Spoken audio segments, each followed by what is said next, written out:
If you're watching this, you've probably spent a lot of time scrolling Zillow, watching YouTube videos, and searching the internet trying to figure out if buying a home right now is actually a smart move or a huge mistake. For the last few years, the narrative was buy now or be priced out forever.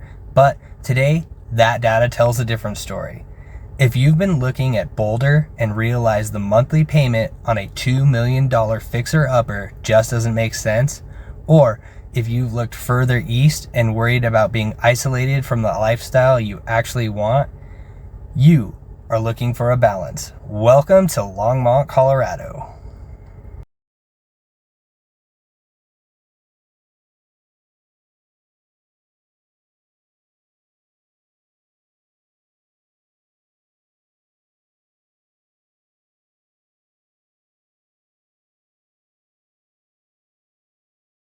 We are entering 2026 with a market that has finally cooled off. Inventory is up, which gives you something you haven't had in years: time.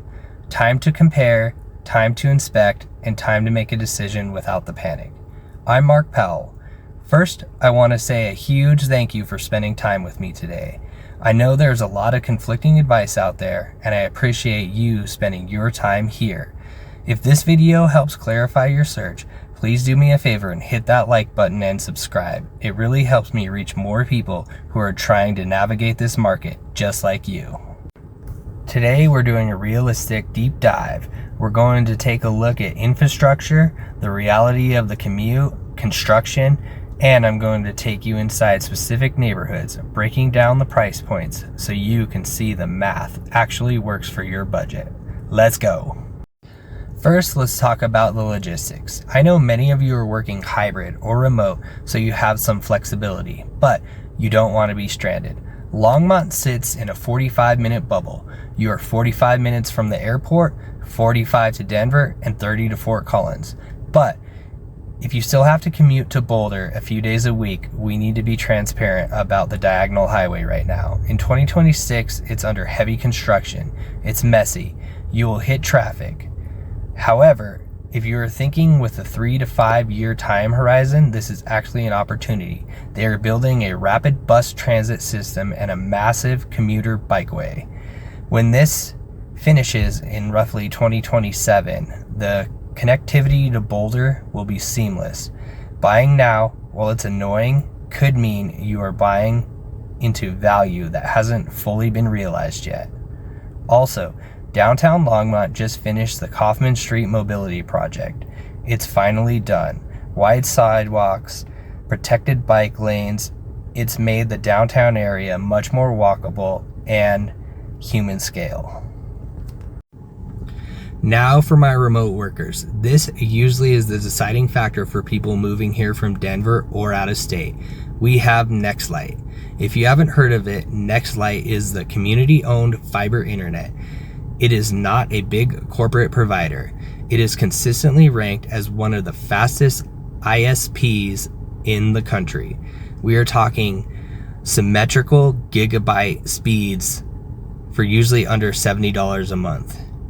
If your career depends on Zoom calls and large file uploads, this isn't just a perk, it's infrastructure. It allows you to have the big city career connectivity without the big city rent. So, what is the actual vibe? Locals call it loco. It's unpretentious. If you are tired of the see and be seen energy of some other Colorado towns, Longmont is a breath of fresh air. It's very flannel over fashion. The brewery scene is massive. Left Hand, Oscar Blues, Wibby, but it's more about hanging out on a patio with a dog than it's about exclusivity. Downtown is a designated creative district. It is walkable, it's historic, and the food scene has leveled up significantly. You've got the Roost, Rosalie's for pizza, and incredible tacos. You don't need to drive to Denver to have a social life. Let's be real, you moved to Colorado for the lifestyle, but you don't want to spend your entire weekend sitting in traffic on I-70. Right here in town, we have McIntosh Lake and Union Reservoir. It's quiet. It is the perfect spot to decompress after a work week, with a view of long peaks that's honestly unbeatable. For cyclists, the St. Vrain Greenway connects the entire city, and if you golf, you have options ranging from Ute Creek and Fox Hill. Okay, let's get into the numbers. I know you are sensitive to monthly payments and value, so let's look at what the market is actually doing in 2026. First, Old Town. This is the historic West Side. The draw, walkability, big trees, and character. The reality, a renovated bungalow is trending between $550,000 and $950,000. The transparency check. If you buy here, budget for maintenance. These homes are 100 years old. If you aren't handy or don't have the repair fund, this might be stressful. Next up, we have Prospect in New Town. The draw. It's colorful, social, and modern.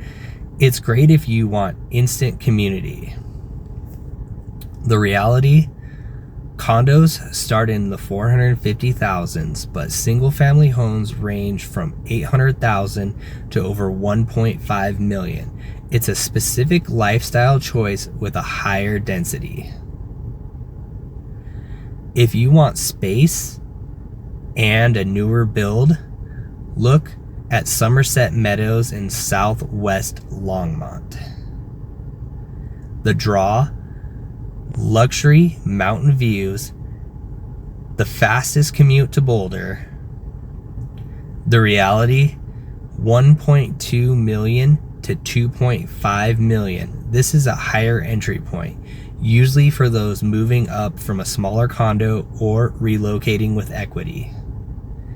For a quiet, established feel, there is Fox Hill. The draw, mature trees, and a golf course. The reality, older homes can be found in the 650,000s, which is good value for the square footage. Finally, for the best value and the lowest risk of entry point, Northeast Longmont, Wolf Creek, Quail Crossing. The draw, newer construction, late 1990s to 2000. Standard layouts, lower maintenance. The reality, you can find a single family homes between 500,000 and 625,000. If you are worried about stretching your budget, this is often the smartest place to start. I want to be transparent because I know you value the truth over a sales pitch. Here are the downsides. The train. Longmont is a railroad town. The horns are real. Check the map before you offer. The construction.